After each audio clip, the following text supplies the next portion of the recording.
treasure hunt. Got my son. Hey y'all, Jamie with Country Diggers here. I'm gonna take a little break, just a little break from dump digging. I might go out metal detecting some, but I'm gonna take a little break from dump digging. And until Tara can get to where she can go and we can go to that new spot together. So I'm taking a little break from it. But I will be doing some histories on stuff that I found and bought and stuff. So y'all stay tuned for that. And today I'm going to do a history on Scottish shortbread. So it's very interesting history on it. So y'all stay tuned and hope you enjoy the video. And I'll show you the tin I have. All right, here's the tin I have of the Scottish shortbread. Now I bought this at a vintage store. And I don't exactly know how old it is. Probably 70s, 80s. It does have this on the bottom right here. But no date as far as I can tell. I don't, those are numbers, but I don't know what kind of numbers they are. But anyway, today is Scottish shortbread history, so that's what we're doing it on. All right, y'all. Hope you enjoy. The history of Scottish shortbread. And this article comes from Ben Johnson from the Historic UK magazine online. Scottish cookery has always differed from culinary endeavors south of the border. The Romans influenced English cooking, but as they did not venture far into Scotland. Historically, Scottish cuisine developed slowly. Scottish cooking methods advanced through the influence of the French at the court of Mary, Queen of Scots, and later through the elaborate dishes served to English lords with Scottish estates. Queen Victoria and Prince Albert acquired Balmoral in the 19th century, and whilst they brought with them the rich food of the English court, they also liked to serve traditional Scottish dishes to important visitors. Through the Taste of Scotland scheme that promotes authentic and evocative Scottish cooking, Scottish cuisine has been enjoying a renaissance, and now many believe that the best food in Britain is to be found north of the border. Scottish cooks have always been famous for their soups, haggis, which is a dish traditionally served on Burns Night. Y'all can read more about Burns Night. It's interesting.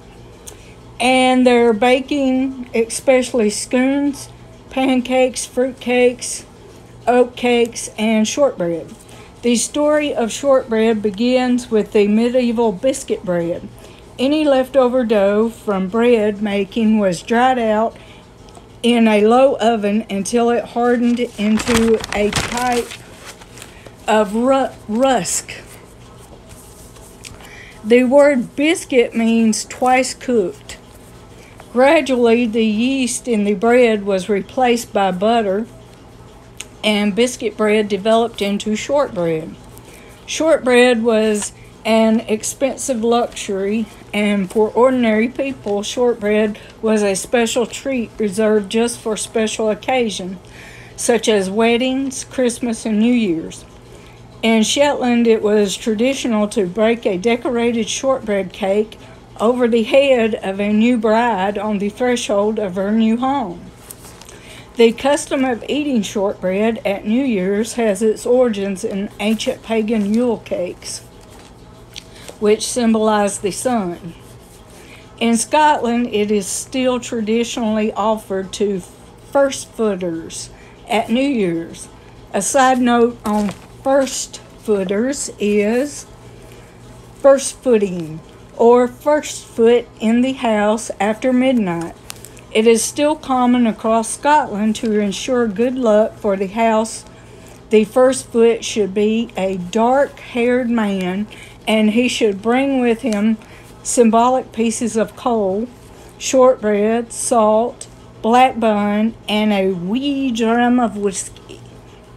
The dark-haired male bit is believed to be a throwback to the Viking days, when a big blonde stranger arriving on your doorstep with a big axe meant big trouble and probably not a very happy New Year. Probably not. Okay, back to the shortbread. Has been attributed to Mary Queen of Scots, who is a very interesting historical figure, Queen of Scotland. Very interesting life. Y'all can go read about her if you want. Mary Queen of Scots, who in the mid-16th century was said to be very fond of petticoat tails, a thin, crisp, buttery shortbread originally flavored with caraway seeds. There are two theories regarding the name of these biscuits. It has been suggested that the name petticoat tail may be a corruption of the French petites, gate layers. I can't say these French words, but it means little cakes. However, these traditional Scottish shortbread biscuits may in fact date back beyond the 12th century. The triangles fit together into a circle and echo the shape of the pieces of fabric used to make a full-gored petticoat during the reign of Elizabeth I. Elizabeth I was Queen of England too, and was a Queen of England, and a very interesting person there too. The theory here is that the name may have come from the word for the pattern, which was tally. And so the biscuits became known as petticoat tallies. Shortbread is traditionally formed into one of three shapes. One large circle divided into segments, which is petticoat tails. Individual round biscuits, which is shortbread rounds, or the thick rectangular slab cut into fingers. Today, shortbread is a popular souvenir from Scotland, as well as a plain shortbread containing fruit, nuts, and chocolate is now available, beautifully gift wrapped in tartan or presented in tartan boxes. And that was the shortbread history. If y'all want to know more, y'all can go look it up. It's all online. So, hope y'all enjoyed. Have a good week. Bye.